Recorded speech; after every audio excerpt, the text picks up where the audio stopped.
Hey everybody, welcome back to Tellor School. Tellor is a permissionless Oracle protocol. If you'd like to learn more, you can check us out at tellor.io.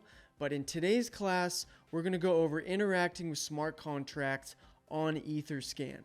So if you've been relying on frontends to handle all of your crypto transactions, this is going to be a great exercise to get you comfortable with Etherscan so you can interact with those smart contracts directly. Specifically, we're going to be working with a token contract where we can send tokens from one address to another address. So let's go ahead and dive in.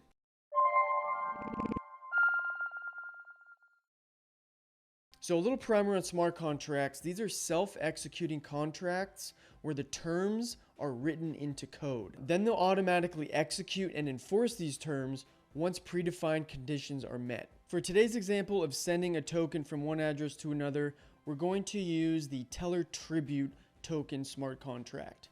The Tellor Tribute is the token for the Tellor Oracle ecosystem, wherein reporters will stake their TRB to be able to report data, and if that data is deemed malicious by other Tribute token holders, then they can be disputed and their stake slashed.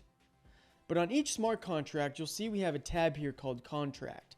If we go ahead and click on that, we're going to see not only the entire code associated with this smart contract, but we'll also see the list of functions associated with this contract. And they're going to be broken down into two different types of functions.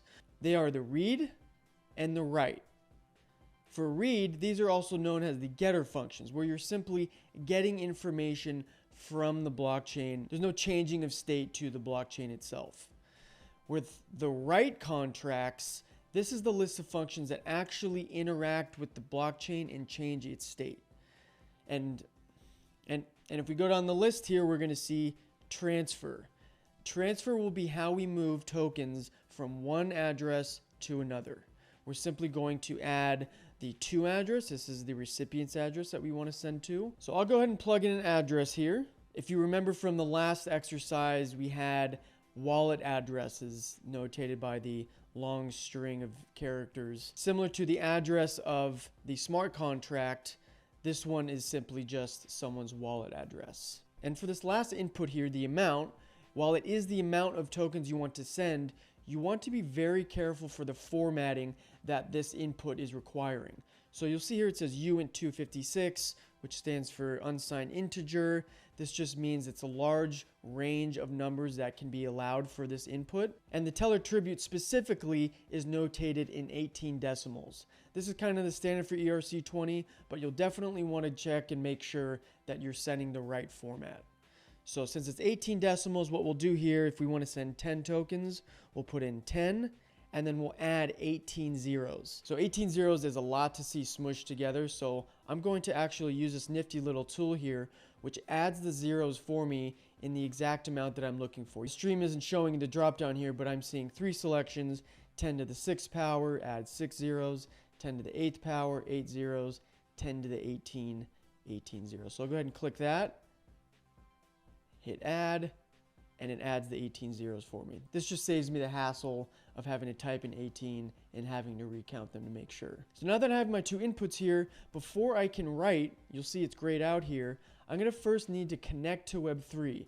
And this is just simply connecting your wallet. If you've used a front end, it's the same process. You're simply going to click it. It's going to ask you which provider you want to use. I'm going to be using MetaMask. Feel free to use whichever one you're comfortable with. And now you'll see here I'm connected with my wallet. And now the write button is ready to be used. So I'll go ahead and click this, getting my confirm pop-ups on MetaMask. So if I view my transaction here, we'll see it's still pending. It's sending the Tellor Tributes, and these are the two addresses we interacted with. This is the from address, so this is my address. This is the token address. And this is the address we're transferring the tokens to. 10 of them, ERC20. That's the token standard and Tellor Tributes token. So that's it. We have a successful transfer of tokens from one address to another without using a flashy front end to do it for us. I hope this was super useful in terms of getting familiar with Etherscan. Hopefully it piqued your curiosity enough so you can go explore more. But if you have any questions about Etherscan or Tellor specifically, feel free to reach out to us in Discord. We'd love to help. Thanks for watching, and we'll see you in the next video.